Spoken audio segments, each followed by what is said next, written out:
क्या आप जानते हैं कि नीला रंग, जिसने आज हमें शांति और खूबसूरती का प्रतीक लगता है, कभी भूख और तबाही का कारण बना था?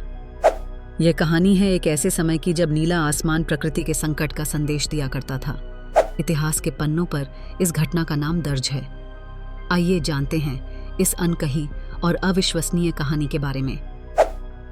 सन 536 ईस्वी की बात है। यह समय इतिहास में सबसे खराब साल के नाम से मशहूर है। दुनिया अजीब और गरीब संकट से गुजर रही थी। दुनिया के कई हिस्सों में आसमान में नीली धुंध छा गई। न सूरज ठीक से चमक रहा था और न ही गर्मी महसूस हो रही थी। महीनों तक सूरज किसी धुंधले चांद जैसा दिखाई दे रहा था और लोग भयभीत थे। इस घटना के साथ भुखमरी, ठंड, हाहाकार में ये सता थे और महामारी का साया आया। फसलें बर्बाद हो गईं। भूख और बीमारियों ने करोड़ों लोगों की जान ले ली। ऐसा माना जाता है कि यह घटना ज्वालामुखीय विस्फोटों की वजह से हुई थी।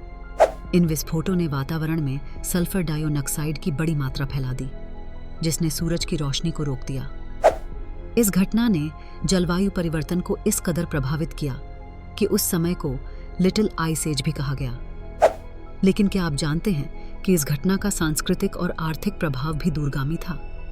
रोमन साम्राज्य के टूटने से लेकर एशियाई और यूरोपीय देशों के सामाजिक व्यवस्था में बदलाव तक इस घटना ने इतिहास को नए सिरे से लिखने के लिए मजबूर कर दिया।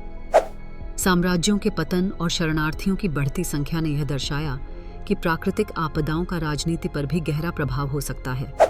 इतिहासकार इसे मानव सभ्यता का एक बड़ा मोड़ मानते हैं।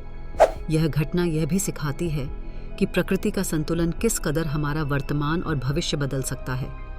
लेकिन इस घटना ने हमें एक नया पाठ भी सिखाया, सामूहिक सहयोग और समाधान की खोज का। नए कृषि तरीकों का आविष्कार किया गया और समाज ने खुद को मजबूत और परिपक्व बनाया। आज भी जब हम जलवायु परिवर्तन और पर्यावरण संकटों का सामना कर रहे हैं, इस घटना से हम महत्वपूर्ण सबक ले सकते हैं। तो अगली बार जब आप साफ नीला आसमान देखें तो याद रखें, यह सिर्फ खूबसूरती का प्रतीक नहीं है, बल्कि हमारी जिम्मेदारी और प्रकृति की शक्ति का भी प्रतीक है।